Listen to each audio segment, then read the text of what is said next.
Assalamualaikum warahmatullahi wabarakatuh. Saya Lila Vita dari Institut Agama Islam Negeri Ponorogo, Fakultas Ekonomi dan Bisnis Islam dari jurusan Ekonomi Syariah kelas D. Di sini saya akan mempresentasikan jual beli valuta asing atau SAF. Valuta asing merupakan pertukaran atau konversi mata uang suatu negara dengan negara lain. Contohnya, seseorang menukar dolar dengan rupiah atau euro. Untuk mata uang yang akan ditukar akan memiliki rate tersendiri. Seseorang dapat menukar uang dolar dengan konversi rate yang sudah ditetapkan. Misalnya, 1 dolar sama dengan 14.000 rupiah. Sistem valuta asing ada 3, yaitu sistem kurs bebas, sistem kurs tetap, sistem kurs terkendali. Sistem kurs bebas yaitu pembuatan kurs dari permintaan dan penawaran uang asing itu tersendiri. Sistem kurs tetap yaitu pemegang otoritas moneter tertinggi suatu negara yang menetapkan nilai tukar dalam negeri terhadap negara lain.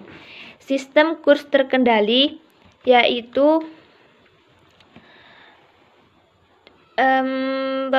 pemerintah dan pihak bank mempunyai kekuasaan yang tersedia dalam menentukan nilai alokasi pemakaian valuta asing, sehingga pasar falas akan tetap stabil, tidak akan terjadi banyak invasi. Sistem ini berguna untuk memantau ketersediaan valuta asing, kegiatan ekspor dan impor. Cara mencari valuta asing. Yang pertama, mencari informasi tentang falas. Yang kedua, memahami aturan yang berlaku. Yang ketiga, menentukan tujuan. Aturan jual beli valuta asing. Selanjutnya, aturan jual beli valuta asing atau SAF. Yang pertama, Surat Menteri Keuangan Republik Indonesia nomor 1223/MK 013/1991 tanggal 5 November 1991 tentang izin usaha.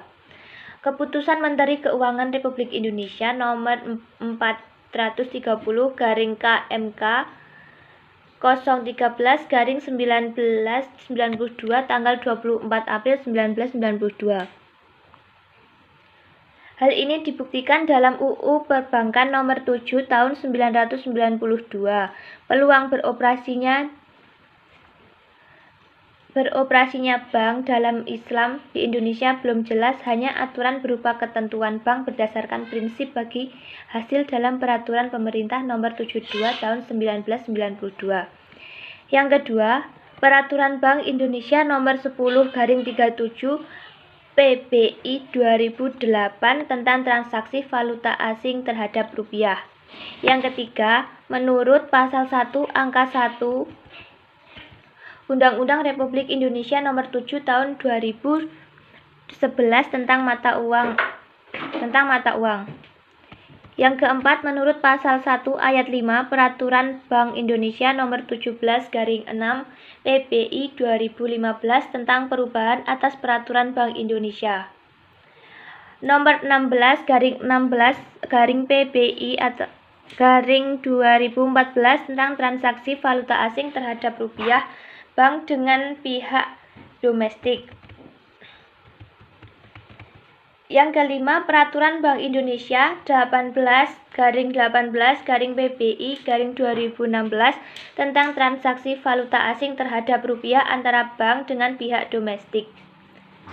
Transaksi valuta asing memperoleh kepastian dan perlindungan hukum Indonesia. Selanjutnya, isu fikih jual beli valuta asing. Dalam literatur fikih, fungsi uang adalah sesuatu yang dijadikan sebagai miqyas li al-qimah, wasilah li al-tabadul, dan yuhdi bi al-qabul al-am. Perdagangan valuta asing dikategorikan dalam pertukaran antara emas dengan perak. Untuk harga ditentukan oleh kesepakatan penjual dan pembeli. Valuta asing dapat diartikan sebagai mata uang yang dikeluarkan dengan alat pembayaran yang sah di negara manapun.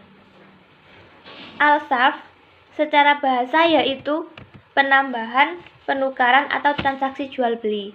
Hal ini berdasarkan pada fatwa Dewan Syariah Nasional nomor 28/DSN MUI /3/2002 tentang al-sarf. Dapat disimpulkan bahwa hanya transaksi spot yang diperbolehkan. Untuk transaksi forward, swap, dan option tidak diperbolehkan karena tidak dilakukan secara tunai dan mengandung unsur maisir.